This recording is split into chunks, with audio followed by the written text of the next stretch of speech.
Bom dia, meu nome é Eduardo e o nosso grupo vai falar um pouquinho sobre os incisivos e os caninos inferiores, mais precisamente sobre as raízes deles. Começando pelos incisivos centrais. Em 58% dos casos apresentam uma raiz e um canal, em 42% dos casos apresentam uma raiz e dois canais, terminando em forame único. No caso de apresentar dois canais, um é vestibular e o outro é lingual. O contorno externo da raiz é cônico numa vista vestibular de cervical para apical. As faces proximais da raiz convergem para a lingual e a secção da raiz no terço cervical é ovoide, e consideravelmente maior na dimensão vestíbulo-lingual em relação à mesiodistal, por volta de 2 milímetros maior. Tem uma grande compressão na mesiodistal da raiz, e depressões longitudinais estão presentes nas proximais da raiz, sendo as distais mais distintas que as mesiais. Raízes mais retilíneas, sem inclinações perceptíveis para qualquer lado. Agora, em relação aos incisivos laterais, as raízes são bem parecidas com as dos incisivos centrais, por isso é importante saber bem qual é qual, começando pelo número das raízes, que nesse caso, os incisivos laterais podem apresentar até duas raízes, sendo que no caso de duas raízes, elas não se separam, sendo individualizadas apenas pela presença de um sulco longitudinal profundo. Podem apresentar de 1 a 2 canais, 58% e 42% dos casos, respectivamente, quando apresentam dois canais, um é vestibular e o outro é lingual.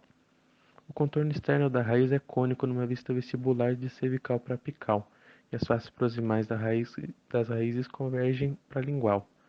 A secção da raiz no terço cervical é ovoide, consideravelmente maior na dimensão vestíbulo-lingual em relação à mesiodistal por volta de 2 milímetros maior. Também tem uma grande compressão mesiodistal da raiz. Depressões longitudinais estão presentes nas próximas à raiz, mais evidentes em relação ao incisivo central, sendo distais mais profundas que as mesiais, e em comparação ao incisivo central, apresenta a raiz mais longa, mais robusta e geralmente desviada para a distal. Caninos inferiores permanentes. Podem apresentar uma raiz e um canal na maioria dos casos, e duas raízes e dois canais em 6% dos casos.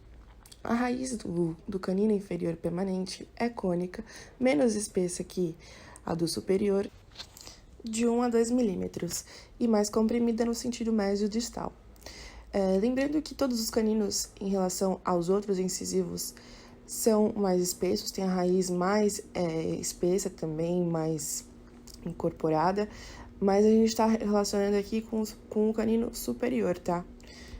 Enfim, a raiz é relativamente mais retilínea e se curva frequentemente para a distal como um todo ou pelo menos no terço cervical. A secção da raiz no terço cervical é ovoide, mais comprimida no sentido mesodistal, e consideravelmente maior na dimensão vestíbulo-lingual, em relação à mesiodistal. Bom, sulcos de desenvolvimento estão presentes em ambas aos proximais, mesial e distal. O sulco de desenvolvimento distal é mais distinto que o mesial, ou seja, ele é mais acentuado, dá para perceber mais. Variações de caninos inferiores com duas raízes são raras e, quando ocorrem, apresentam uma raiz vestibular e uma lingual, com uma furca deslocada para a apical.